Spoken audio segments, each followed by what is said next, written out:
Ya, pemirsa Anda kembali bersama kami di NTV Prime Dialog, masih bersama Emmanuel Ebenezer Gerungan, Ketua Jokowi Mania yang bersama kami di studio, dan Bang Ray Rangkuti, analis politik yang tersambung melalui sambungan Zoom.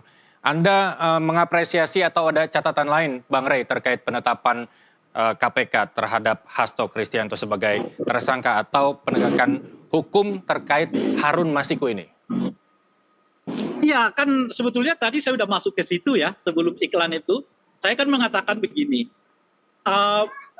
prioritas dari apa sih sekarang yang dilakukan oleh KPK sekarang, sebab kalau dilihat dari aktor ya, dilihat dari masa, dilihat dari kerugian negara, bahkan ini nggak ada kerugian negaranya kan sebetulnya, karena itu kasus suap ya, itu masih ada kasus-kasus yang lebih urgent, yang semestinya ditangani, disikapi sangat cepat oleh KPK. Ya. Termasuk kan yang terakhir ini, isu yang menarik itu adalah soal ada dugaan aparat penegak hukum yang melakukan pungutan secara tidak sah kepada penonton-penonton dari luar negeri terkait dengan konser di Indonesia. Kan itu memalukan sekali bangsa kita ini gitu loh. Udah sampai ke luar negeri bagaimana perilaku yang tidak elok dilakukan dan ditampilkan oleh aparat penegak hukum yang kenyataannya sekarang masih dalam ranah kode etik gitu loh. Belum sampai ke tingkat pidananya gitu kan. Nah, apakah KPK misalnya nggak tertarik itu melihatnya, mengusutnya, dan sejauh apa sebetulnya proses itu sampai kok bisa masif ya, massal seperti itu terjadi dengan nilai yang sangat fantastis ya, yang dikorek dari peserta kongres yang datangnya dari luar negeri gitu loh. Nah, kalau dilihat dari segi itu ya, kita merasa bahwa kok KPK ini seperti tidak berniat untuk mengejar hal-hal yang berhubungan dengan yang sangat strategis, malah berhubungan dengan hal-hal yang sebetulnya secara bobot nggak terlalu kuat lagi gitu. Kan dulu kita sama-sama ya, Bung Noel mungkin juga tahu bahwa kita mendorong KPK saat itu untuk segera melakukan pemanggilan kepada saudara Hasto, karena bukan saja karena ada proses yang diduga berkaitan dengan Hasto, tapi Hasto itu bagian dari kekuasaan saat itu gitu loh. Jadi kan sebetulnya kan KPK ini menjadi menarik kalau ia justru lebih kuat kepada kekuasaan dibandingkan yang sebalik-sebaliknya gitu. Nah, sekarang kita lihat model pendekatannya agak beda nih. KPK kalau berhubungan dengan kasus yang sebetulnya bobotnya nggak terlalu tinggi gitu ya, di luar kekuasaan pula. Sekarang pelaku-pelakunya itu seperti tegas sekali. Tapi terhadap kasus-kasus yang kita hubungkan itu tadi, misalnya ada kasus Blok Medan ya, ada Safirin Nur ya, ada soal dugaan gratifikasi, ada soal aparat penegak hukum yang melakukan pungutan liar ya, dan sebagainya itu kok seperti tidak ada respon KPK yang cepat, padahal sudah di mana-mana beritanya bertebaran sedemikian rupa gitu ya. Nah, ditambah dengan kenyataannya gitu ya. Nah, ini tentu kenyataan dalam logika hukumnya ini nih sudah hampir 5 hari ya, belum terdengar nih Harun Masikunya di mana gitu loh. Jadi kan agak aneh ini, Harun Masikunya nggak ketangkap, penyertanya ditangkap gitu loh kira-kira. Kan logika hukumnya nggak terbalik, mestinya tangkap dulu ya pemeran utamanya, baru penyertanya diikut sertakan. Ini yang kita tunggu nih KPK, kalau dalam seminggu 2 minggu ini misalnya nggak ada kejelasan Harun Masiku, sementara saat yang bersamaan ia menetapkan ya pelaku baru di dalam kasus ini, makin menguatkan asumsi kita yang pertama, KPK ini mau ngejar siapa sih sebenarnya gitu loh kira-kira kan. Nah, apakah berarti ini mungkin Bang Ray menjawab anggapan bahwa ditundanya penangkapan Harun Masiku ini sebagai politik penyanderaan, di mana pihak-pihak lain terlebih dahulu yang dilakukan penindakan oleh KPK baru menangkap Harun Masiku. Apakah itu menjawab itu? Ya itu dia, makanya kita tunggu nih 2 minggu ini gitu loh. Sebab kan asumsinya begini ya, Hasto itu didelik oleh KPK karena dianggap dia menghalang-halangi proses penyidikan. Kira-kira gitu ya. Dan mungkin keterkaitan dengan menghalang-halangi upaya untuk penegakan hukum terhadap saudara Harun Masiku, alias mungkin bahasa yang lain, Hasto itu diduga ya dibalik hilangnya Harun Masiku. Kira-kira begitu. Itu mungkin terjadi kalau Hastonya sedang berkuasa. Nah, ini kan sudah hampir 1,5 tahun Hasto di luar kekuasaan itu, bahkan berseberangan dengan kekuasaan, tapi KPK belum juga bisa mencari, menentukan, apalagi menangkap saudara Harun Masiku. Padahal sebelum-sebelumnya KPK sudah mengatakan Harun Masiku sudah dalam cakan kita, Harun Masiku sudah dalam radar kita, Harun Masiku tinggal menunggu waktu untuk segera ditangkap dan sebagainya. Nah ini yang jadi pertanyaan. Jadi kalau orang seperti Harun Masiku bisa hilang ya dari radar KPK, lalu orang yang dianggap oleh KPK bagian dari hilangnya saudara Harun Masiku itu tidak lagi berkuasa, ini sebetulnya yang jadi masalah apa gitu? Apakah kecanggihan Harun Masikunya beserta dengan timnya menyembunyikan dia, atau sebetulnya yang kejadiannya itu karena KPK memang nggak mampu ngejar Hastonya, lalu ngejar Harun Masikunya, lalu mencoba mengalihkan perhatiannya kepada saudara Hasto, sekaligus pada saat yang bersamaan untuk menutupi tuntutan yang lebih besar kepada mereka. Apa tuntutan yang lebih besar itu? Yaitu tadi Blok Medan gitu ya, kemudian soal Sahbirin Nur ya kan, kemudian soal dugaan adanya gratifikasi, ada aparat penegak hukum ya kan, CSR BI, macam-macam dan sebagainya gitu. Nah, jadi mereka membuat semacam pertunjukan bahwa KPK ini nggak pandang bulu ya, ketua KPK, sekjen KPK bisa diambil oleh mereka. Iya, karena nggak berkuasa lagi gitu menurut saya. Di situ nilai bobotnya udah berkurang gitu lah. Coba CSR BI itu betul-betul dikejar gitu ya. Coba kasus Blok M itu, Blok Medan itu benar-benar dikejar ya. Aparat penegak hukum yang diduga melakukan pungutan liar itu benar-benar dikejar oleh KPK. Itu baru jago namanya gitu. Makanya saya katakan tadi, orientasi KPK-nya itu mestinya melirik orang yang berkuasa gitu loh. Jadi bukan sebaliknya, melirik orang yang sudah nggak berkuasa gitu. Karena bobotnya itu udah berkurang drastis namanya. Baik, orang Bang Rey, nanti kita gitu. kita panggil KPK ke studio NTV untuk bicara apa yang direferensikan Bang Rey untuk menguak sebenarnya apa sih tugas utama KPK yang menunggu di depan mata. Saya ke Pak Noel, ini saat pemeriksa di gedung KPK sebagai saksi Arief Budiman, Ketua KPU 2017-2022 menyatakan Harun Masiku menunjukkan foto bersama Ketum PDIP Megawati dan Ketua MA Hatta Ali.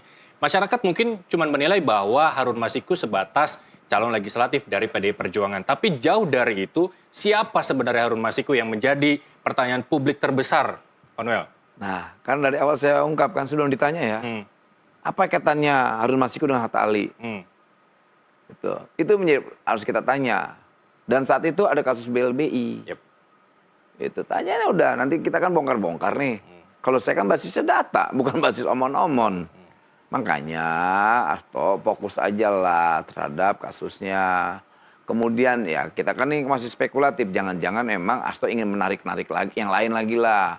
Entah itu di internal partainya atau pimpinan partainya atau siapa, saya nggak tahu lah. Yang jelas dia nggak mau sendiri nih kayaknya sih. Jangan gue sendiri dong. Jangan-jangan kan gini orang. Oh iya, gue nih melakukan hal ini atas perintah. Bukan ya kemauan saya sendiri, kan jangan-jangan begitu ya kan. Nah tinggal kita cari lagi perintahnya siapa gitu. Nah ini menjawab siapa aktor yang tadi Bang Rey sebutkan begitu ya. Kemudian publik bertanya apakah Hasto bergerak atas dasar kesadaran pribadi atau ada sosok lain di balik ini. Nah itu kan yang menjadi pertanyaan penting gitu loh. Makanya saya sampaikan tadi, ini kan Harun Masiku, ada ada Hatta Ali, lantas naikin lagi tuh ada Syamsul Nur Salim, lantas ada sampai Tumenggung ya waktu itu. Wah, udah kait-kaitin lah. Tanya aja tuh ke Hasto, ini apa nih dalam kaitan ini tuh? Ini pernyataan Noel loh yang ngomong gituin. Bisa Anda konfirmasi tuh ke dia tuh. Gitu. Karena ini keterkaitan semua nih, nggak bisa enggak. Gitu loh. Jangan sampai ke atasnya lagi. Jangan ya kita nggak tahu Hasto pengen ini loh di atas gue masih ada nih gitu loh. Bu Mega misalnya kan kita nggak tahu ya kan. Gitu. Jadi ya menurut saya kita coba fokus pada kasusnya aja, case-nya Hasto. Bahwa ini bukan problem kriminalisasi. Ini ada problem hukum. Kemudian kan persoalan hukumnya lantas apanya itu kan cuman penyidik yang tahu. Jangan-jangan nanti penyidik melakukan hal yang lain lagi yang tidak diketahui Hasto. Karena nggak mungkin penyidik melakukan tindakan hukum tanpa memiliki alat bukti. Penguatan alat bukti itu udah pasti lah, udah standarnya lah. Ini kan bukan eranya lagi, era kegelapan dulu. Orang kerap berkuasa tangkap nggak ada tuh. Gitu loh. Ya Pak SBY dulu waktu saat berkuasa banyak tuh menteri ditangkap. Orang dekatnya ditangkap nggak teriak-teriak kejar-kejar begini nih. Nggak teriak-teriakan kayak, maaf ya, kayak orang kesurupan. Gitu, narik semua, ketakutan kayak orang tenggelam di tengah laut. ada rumput-rumput, ada balok-balok, padahal itu pun nggak bakal nolong dia dari dia tenggelam. Dia tetap tenggelam kok, tetap tersangka. Tuh. Baik, Bang Rey, kalaupun memang pernyataan dari Pak Noel ini benar adanya ketika Hasto menginginkan bukan hanya dirinya saja yang ditetapkan sebagai tersangka dalam pusaran kasus Harun Masiku begitu ya. Ini kalau terjadi berarti ada faksi-faksi di PDI Perjuangan yang mungkin pro Hasto dan pro tokoh-tokoh lain di PDI Perjuangan. Kalau Anda boleh ungkapkan bagaimana faksi itu terjadi di PDI Perjuangan? Kurang jelas. Ya, tadi Pak Noel mengatakan bahwa dugaan sementara Hasto Kristianto ini tidak mau sendiri ditetapkan sebagai tersangka. Halo Bang Rey? Halo Bang Rey? Oke, sambil menunggu sambungan Zoom dengan Bang Rey. Gimana? Ya, Jelas tadi. sudah jelas terdengar suara saya? Iya, sekarang udah. Baik. Tadi Pak Noel mengatakan bahwa ada dugaan Hasto Kristianto tidak ingin ditetapkan sebagai tersangka sendiri di PDI Perjuangan. Mungkin saja ada sosok-sosok lain yang diinginkan Hasto terjerat dalam pusaran kasus Harun Masiku. Jika ini terjadi, apakah memang mengisyaratkan ada faksi-faksi di PDI Perjuangan yang pro dengan Hasto dan kontra dengan Hasto? Menurut Anda, sepengetahuan Anda, sepenelitian Anda, bagaimana faksi-faksi di PDI Perjuangan itu ada dan terjadi? Saya nggak bicara faksi lah, karena kasus Hasto ini kasus kecil. Itu kan cuma suap yang tidak merugikan keuangan negara. Ini hanya praktek menjual belikan kewenangan yang tidak merugikan keuangan negara, itu loh. Nah, bobot dari kasus Hasto ini dulu kalau dia sedang berkuasa. Saat itu kita mendesak agar aparat dalam hal ini KPK segera memanggil saudara Hasto. Karena apa? Hubungannya dengan kekuasaan. Tadi Bung Noel udah benar tuh. Jangan-jangan ada yang lebih tinggi lagi dari Hasto, ya, yang sebetulnya diduga terlibat dalam kasus ini. Bisa jadi, ya, kalau petinggi partainya adalah dalam hal ini adalah Ibu Mega, tapi jangan lupa petinggi berkuasanya saat itu adalah Pak Jokowi, gitu loh kira-kira. Jadi ya bisa semua terjadi, gitu loh menurut saya. Makanya saat itu kita berdorong tuh. Tapi sekarang udah masalahnya itu udah, kalau di rentutan ini kasus nomor 9 gitu loh kira-kira. Nomor satunya itu CSRPI, nomor 2-nya itu kasus dugaan adanya isu Blok Medan gitu. Kasus ketiga itu aparat penegak hukum. Kasus keempatnya itu dugaan adanya gratifikasi, macam-macam gitu loh kira-kira.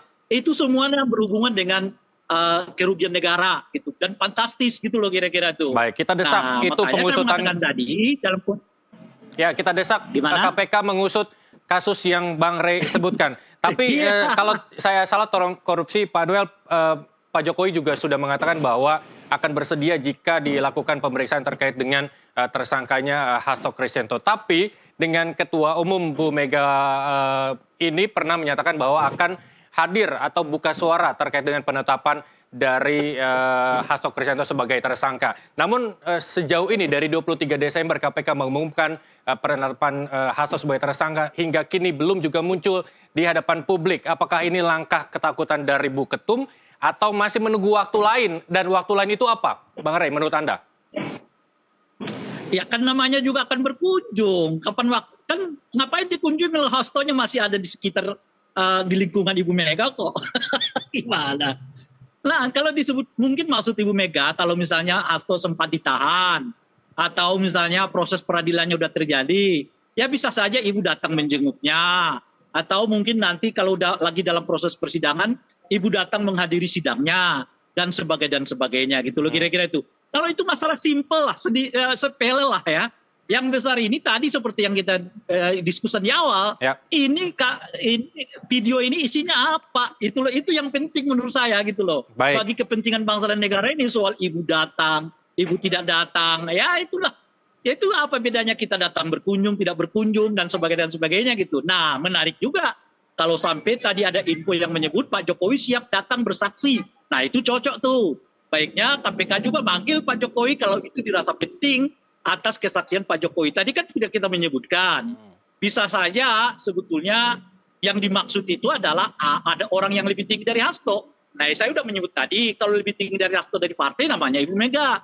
Tapi kalau lebih tinggi dari Hasto dalam kekuasaan namanya Presiden Jokowi saat itu. Nah, apakah kedua-duanya akan dipanggil oleh KPK? Walau alam. Nah, cuma saya mengatakan ini kasusnya sebetulnya kalau dibuat peringkat itu peringkat ke-9 gitu loh Pak. Baik. Baiknya kita ngejar yang gede-gede gitu, termasuk menunggu pernyataan Pak Prabowo, menunggu pernyataan Noel terkait dengan putusan hakim yang cuma 65 tahun terhadap kasus 270 triliun. Gitu.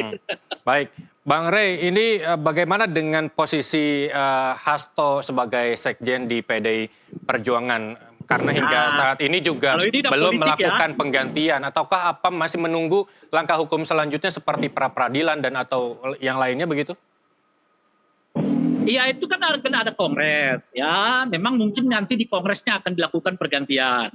Saya kira dengan status yang diemban oleh Hasto sekarang, tentu akan sangat sulit bagi Hasto untuk menduduki kembali posisinya sebagai sekjen. Ya. Yang bisa kita nilai, yang bisa kita bayangkan itu adalah ibu mencari figur baru. Nah, siapa kira-kira? Nah, ada dua tuh menurut saya secara karakter ya, karakter yang akomodatif dan karakter yang konfrontatif gitu. Nah, kalau lihat dari Hasto itu dan ibu senang itu adalah karakter yang konfrontatif. Dalam situasi di mana Ibu Mega sedang menghadapi banyak tantangan dari luar, memang kiprah seorang sekjen itu tidak sepele, itu besar sekali. Dan tentu diharapkan sebuah sekjen yang mampu menerjemahkan pikiran-pikiran ibu dalam kerangka posisi yang berseberangan dengan pemerintah itu, gitu loh kira-kira. Baik, tadi Pak Noel juga menyebut bahwa langkah Hasto ini menahan kasus yang sebenarnya dia ketahui sebagai kontribusi negatif terhadap sistem demokrasi di Indonesia. Menurut Anda?